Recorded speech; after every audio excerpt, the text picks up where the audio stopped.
Oi, pessoal! No vídeo de hoje vamos falar sobre Libras, que é a língua de sinais brasileira.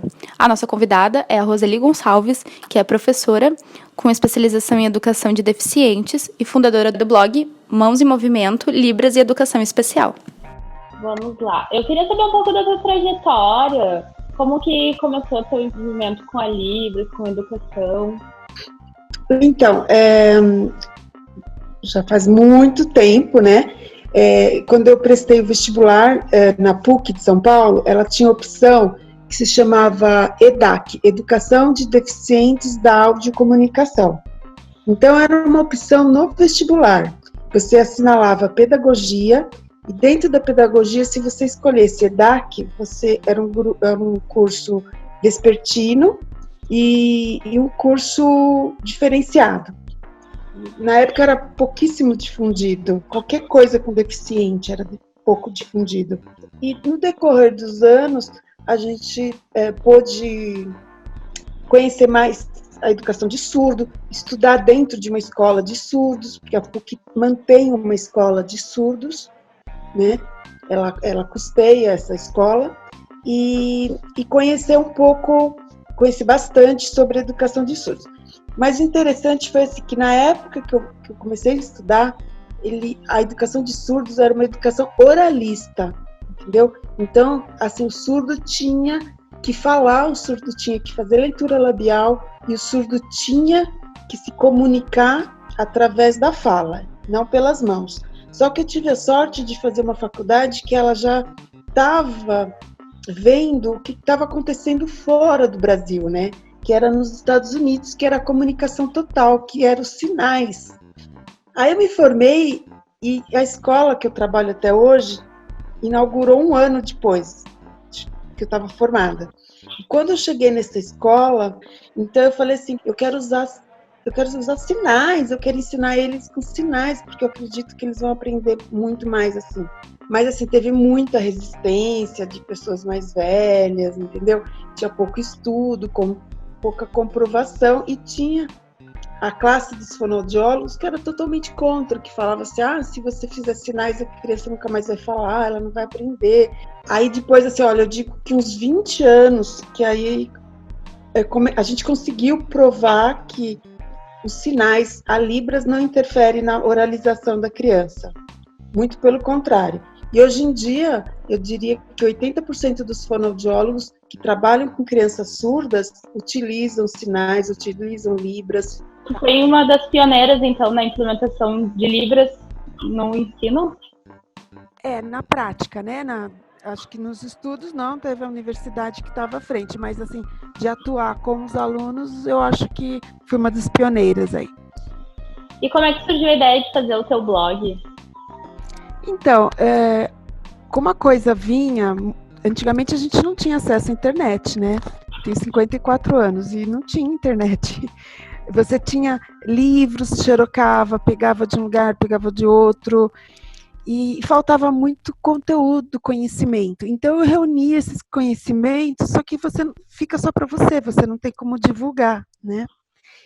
E aí eu comecei a escrever para um outro blog de uma outra pessoa, e depois que eu comecei a escrever para ele, passou um tempo, eu falei, mas por que eu não faço o meu próprio blog como um arquivo?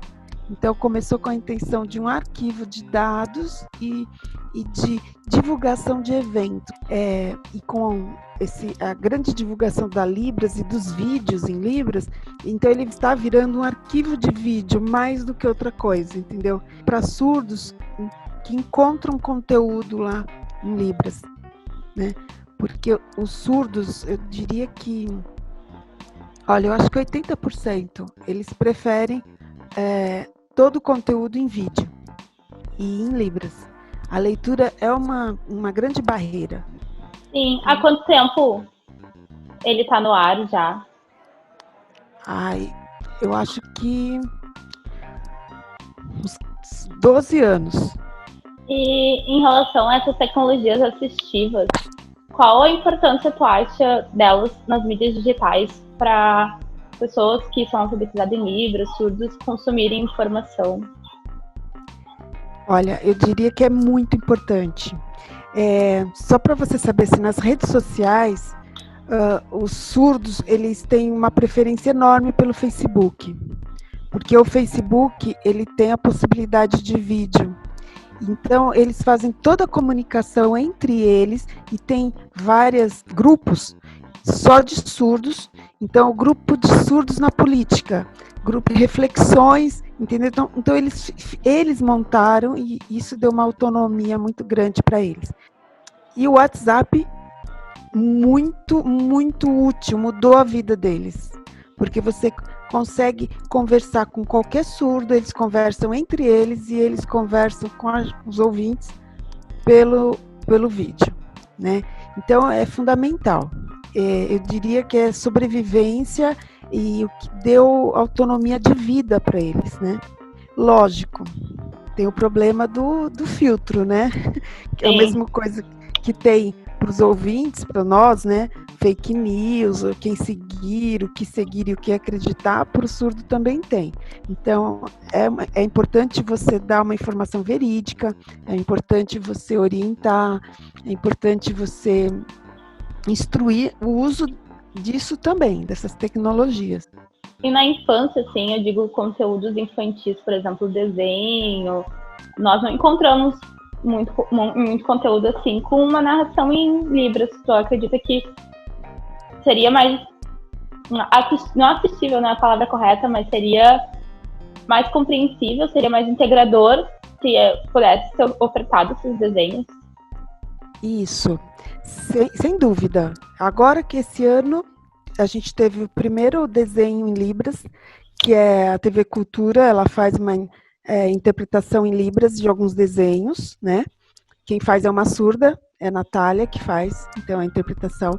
A gente tem um desenho animado também, que é feito, que chama As Mãozinhas, alguma coisa assim tem no meu blog, que ele é feito, não é traduzido. A menina é surda, tá? E a gente está tendo assim, algumas coisas, uma coisa ou outra, que na interpretação de contos de histórias infantis, já com Libras, contação de histórias infantis feita simultaneamente, que é muito importante. Um exemplo, uma biblioteca, ela faz uma contação em história infantil para ouvinte e para surdo junto, não é separado, tá?